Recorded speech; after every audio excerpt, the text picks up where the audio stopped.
Hi all welcome to Learn Academy. നമ്മളിന്ന് നോക്കാൻ പോകുന്നത് ബനാറസ് ഹിന്ദു യൂണിവേഴ്സിറ്റിയിൽ നമ്മുടെ CUET PGയുടെ സ്കോർ കാർഡ് വെച്ചിട്ട് എങ്ങനെയാണ് മാസ്റ്റേഴ്സിന് അപ്ലൈ ചെയ്യുക എന്നുള്ളതാണ്. അപ്പോൾ ബാക്കിയുള്ള യൂണിവേഴ്സിറ്റി പോലെയല്ല, കുറച്ച് ഡിഫറൻസ് ഉണ്ട്. സോ അതിനുവേണ്ടി നിങ്ങൾ സൈറ്റിൽ വരിക, അഡ്മിഷൻ ക്ലിക്ക് ചെയ്യുക. അഡ്മിഷൻ ക്ലിക്ക് ചെയ്ത് കഴിഞ്ഞാൽ നമുക്ക് എന്ത് കാണാൻ പറ്റും? അവിടെ ഒരു CUET PG ആപ്ലിക്കേഷൻ എന്നുള്ള രീതിയിൽ കാണാൻ പറ്റും. സോ സൈറ്റ് കുറച്ച് ഡിലേ ഉണ്ട്. നമുക്ക് ജസ്റ്റ് ഒന്ന് റീലോഡ് ചെയ്ത് നോക്കാം. ഓക്കെ, ഇവിടെ വന്നു കഴിഞ്ഞാൽ CUET PG അഡ്മിഷനിൽ അപ്ലൈ നൗ കൊടുക്കാം. അപ്ലൈ നൗ കൊടുത്തു കഴിഞ്ഞാൽ നിങ്ങൾക്ക് ഇപ്പം നമുക്കറിയാം ലാസ്റ്റ് ഡേറ്റ് എന്ന് പറയുന്നത് 4th ജൂൺ ആണ്. അപ്പം ഇമ്പോർട്ടൻ്റ് ആയിട്ടുള്ള ഇൻസ്ട്രക്ഷൻസ് ഇവിടെ കൊടുത്തിട്ടുണ്ട്. നമ്മൾ അത് കഴിഞ്ഞിട്ട് നേരെ എങ്ങനെയാണ് ചെയ്യുന്നത് എന്നുള്ളത് നോക്കാൻ പോവാണ്. അവർ പറയുന്നുണ്ട് CUET PGയുടെ ബേസിലാണ് നമ്മൾ എന്ത് ചെയ്യുന്നത്, അവിടെ നമുക്ക് അഡ്മിഷൻ എടുക്കാനായിട്ട് പറ്റും. അപ്പോൾ എക്സാം എഴുതിയ ആളുകൾക്കൊക്കെ അപ്ലൈ ചെയ്യാൻ പറ്റും. അതിനുശേഷം നമ്മുടെ BHUയുടെ സൈറ്റിൽ വന്നിട്ട് എന്ത് ചെയ്യേണ്ടതുണ്ട്, കമ്പൈൻഡ് അലോട്ട്മെന്റ് പ്രോഗ്രാമിന്റെ ഭാഗമാവേണ്ടത് ഉണ്ട്, അല്ലെങ്കിൽ അതിൽ അപ്ലൈ ചെയ്യേണ്ടതുണ്ട് എന്ന് പറയുന്നുണ്ട്. ഓക്കെ, പിന്നെ നിങ്ങളോട് പറയുന്നുണ്ട് ഈ ഒരു പ്രോസ്പെക്ടസ് ഒക്കെ വായിച്ചു നോക്കാൻ വേണ്ടിയിട്ട് നിങ്ങൾക്ക് സമയം ഉണ്ടെങ്കിൽ ഇതൊന്ന് റീഡ് ചെയ്ത് നോക്കുക. എലിജിബിലിറ്റി ക്രൈറ്റീരിയ ആയിട്ട് പറയുന്നത് ബേസിക് ആയിട്ട് ഇത്രയാണ്. ഓക്കെ, അതായത് നിങ്ങൾക്ക് CUET PGയിൽ നിങ്ങൾ എഴുതിയിട്ടുണ്ടാവുന്ന ആ ഒരു പേപ്പർ കോഡ് ആ ഒരു സബ്ജക്റ്റിന് മാച്ച് ആയിരിക്കണം. നിങ്ങളുടെ എൻട്രൻസ് എക്സാം സ്കോർ അവിടെ കാണിക്കേണ്ടതുണ്ട്. അതേപോലെ തന്നെ നിങ്ങൾ ഗ്രാജുവേഷനിൽ ഏത് സബ്ജക്റ്റ് ആണ് പഠിച്ചത്, എത്ര പെർസെൻറ്റേജ് മാർക്ക് നിങ്ങൾക്ക് ഉണ്ടായിരുന്നു എന്നുള്ളത് വളരെ ഇമ്പോർട്ടൻ്റ് ആയിട്ടുള്ള കാര്യമാണ്. പിന്നെ നിങ്ങളുടെ പേഴ്സണൽ ഡീറ്റെയിൽസ് ആയിട്ടുള്ള നിങ്ങളുടെ date of birth, gender category, ഇങ്ങനത്തെ കാര്യങ്ങളൊന്നും എന്ത് ചെയ്യാൻ പറ്റില്ല. പിന്നെ ഓൾറെഡി നിങ്ങൾ എന്ത് ചെയ്തിട്ടുണ്ട്, CUET അപ്ലൈ ചെയ്ത സമയത്ത് കൊടുത്തിട്ടുണ്ട്. അപ്പോൾ അത് മിസ്മാച്ച് വന്നു കഴിഞ്ഞാൽ ക്യാൻസൽ ആയി പോകും. സോ അതേപോലെ തന്നെ കൊടുക്കാൻ വേണ്ടിയിട്ട് ശ്രദ്ധിക്കാം. അതേപോലെ നിങ്ങൾക്ക് CUETയുടെ ആപ്ലിക്കേഷൻ നമ്പർ, രജിസ്ട്രേഷൻ നമ്പർ ഒക്കെ വെച്ചിട്ടാണ്, റോൾ നമ്പർ വെച്ചിട്ടാണ് നിങ്ങൾ എന്ത് ചെയ്യേണ്ടത്, ഈ ഒരു രജിസ്ട്രേഷൻ നടത്തേണ്ടത്. സോ ആ നമ്പർ നിങ്ങളുടെ കയ്യിൽ ഉണ്ടാവണം. അതേപോലെ നിങ്ങൾ എന്ത് ചെയ്യേണ്ടതുണ്ട്, അപ്ലോഡ് ചെയ്യേണ്ടതുണ്ട് നിങ്ങളുടെ +2 അതേപോലെ 10th മാർക്ക് ഷീറ്റ് വേണം, നിങ്ങളുടെ ഗ്രാജുവേഷൻ്റെ മാർക്ക് ഷീറ്റ്, പിന്നെ നിങ്ങളുടെ ബർത്ത് സർട്ടിഫിക്കറ്റ് ഉണ്ടെങ്കിൽ അത് വെക്കണം. അതേപോലെ നിങ്ങൾക്ക് CUETയുടെ സ്കോർ കാർഡ്, അഡ്മിറ്റ് കാർഡ്, നിങ്ങളുടെ ഫോട്ടോ സിഗ്നേച്ചർ, ഇങ്ങനത്തെ കാര്യങ്ങളൊക്കെ എന്ത് ചെയ്യേണ്ടതുണ്ട്, അപ്ലോഡ് ചെയ്യേണ്ടതുണ്ട്. ഓക്കെ, ഇനി നമ്മൾ ഒരു രജിസ്ട്രേഷൻ ഫീസ് അവർ വാങ്ങിക്കുന്നുണ്ട്. ആ ഒരു എമൗണ്ട് എത്രയാണെന്ന് നോക്കിക്കഴിഞ്ഞാൽ ഇവിടെ category wise OBC NCL EWS category അതേപോലെ ജനറൽ കാറ്റഗറി ഒക്കെ ആണെങ്കിൽ 300 റുപ്പീസ് ആണ്. SC ST PWD കാറ്റഗറി ആണെങ്കിൽ 150 രൂപയാണ് ഫീ വരുന്നത്. ഓക്കെ, അപ്പം ഇത് മൈൻഡിൽ ഉണ്ടാവണം. അതിനുശേഷം അവർ പറയുന്നുണ്ട് പിന്നെ നിങ്ങൾക്ക് ലാസ്റ്റ് ഡേറ്റ് എന്ന് പറയുന്നത് ജൂൺ 4 ഓക്കെ, അപ്പോൾ ഇത് ഒരു പക്ഷെ എന്താക്കാം, ചേഞ്ച് വന്നേക്കാം എന്നുള്ളത് അവർ എന്ത് ചെയ്യുന്നുണ്ട്, പ്രത്യേകമായിട്ട് പറയുന്നുണ്ട്. ഇനി നമുക്ക് അപ്ലൈ ചെയ്യാം. ന്യൂ രജിസ്ട്രേഷൻ കൊടുത്ത് അപ്ലൈ ചെയ്യുന്നതിന് മുൻപായിട്ട് നമുക്ക് എന്ത് ചെയ്യാം, PG അഡ്മിഷൻ ഇൻഫർമേഷൻ ബുള്ളറ്റിൽ പോയിട്ട് ഏതൊക്കെ സബ്ജക്റ്റുകൾക്ക് എങ്ങനെയാണ് എലിജിബിലിറ്റി വരുന്നത്, അതേപോലെ ഏതൊക്കെ ടെസ്റ്റ് പേപ്പർ കോഡ് എഴുതി കഴിഞ്ഞാൽ നമുക്ക് പോകാനായിട്ട് പറ്റും എന്നുള്ളത് അറിയാൻ വേണ്ടിയിട്ടാണ് ഈ ഒരു PDF വരുന്നത്. സോ നിങ്ങൾ ഈ ഒരു PDF നിന്നാണ് ആക്ച്വലി ഏത് പ്രോഗ്രാം അപ്ലൈ ചെയ്യണം എന്നുള്ളത് മനസ്സിലാക്കേണ്ടത്. ഓക്കെ, അപ്പം 4 രാത്രി 11 മണി വരെ നമുക്ക് അപ്ലൈ ചെയ്യാനുള്ള ടൈം ഉണ്ട്.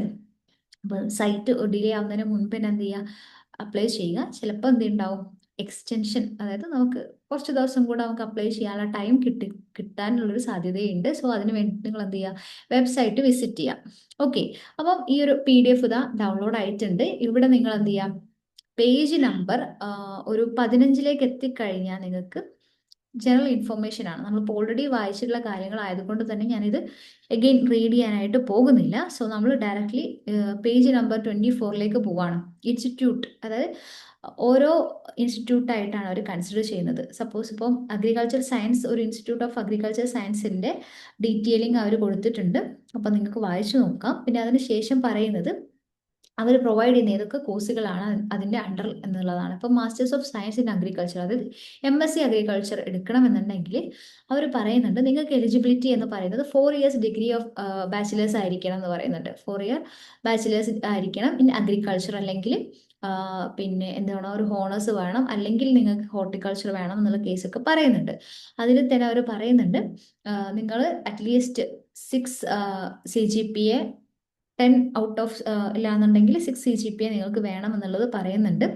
സോ അത് നിങ്ങൾ ഓൾറെഡി ഇതൊക്കെ എലിജിബിൾ ആണോ എന്നുള്ള കാര്യം കറക്റ്റ് ചെക്ക് ചെയ്യുക. അതിനുശേഷം നിങ്ങൾ ഈ ഒരു പേപ്പർ, അതായത് test paper code SEQ P01 എഴുതിയിരിക്കണം.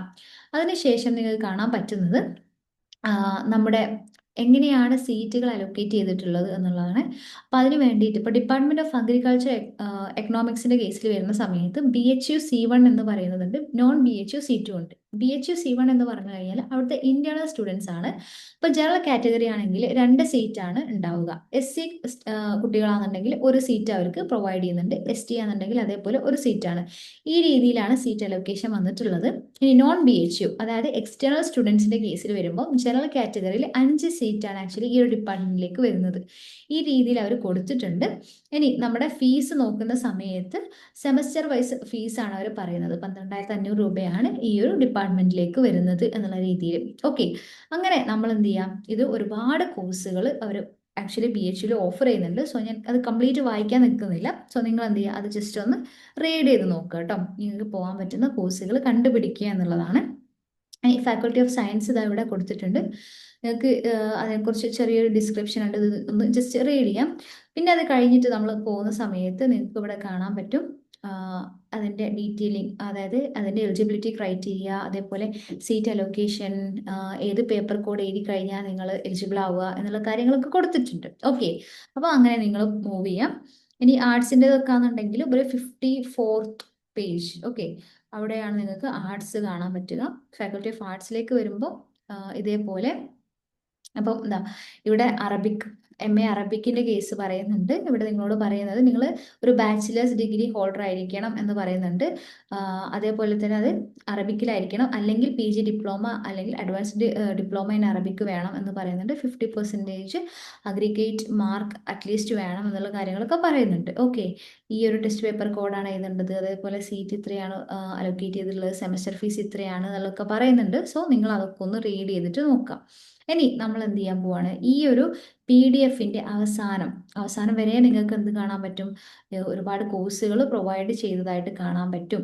Okay, ഇനി അവസാനത്തേക്ക് എത്തുന്ന സമയത്ത് ഇവിടെ സ്റ്റുഡൻസിൻ്റെ അമ്യൂണിറ്റീസ് കാണിക്കുന്നുണ്ട്, അതേപോലെ സപ്പോർട്ട് ആൻഡ് ആക്ടിവിറ്റീസ് ഒക്കെ എത്രയാണ് എന്നുള്ള കാര്യങ്ങളൊക്കെ കാണിക്കുന്നുണ്ട്. ഓക്കെ, അപ്പോൾ നിങ്ങൾക്ക് ഹോസ്റ്റൽ ഫെസിലിറ്റീസും കാര്യങ്ങളും എന്നുള്ള എന്തെങ്കിലും ഡൗട്ട് കാര്യങ്ങളൊക്കെ ഉണ്ടെങ്കിൽ നിങ്ങൾക്ക് എന്ത് ചെയ്യാൻ പറ്റും, ഈ സൈറ്റിൽ തന്നെ വന്നിട്ട് ഈ PDF ഒന്നും കൂടെ റീഡ് ചെയ്യാനായിട്ട് പറ്റും.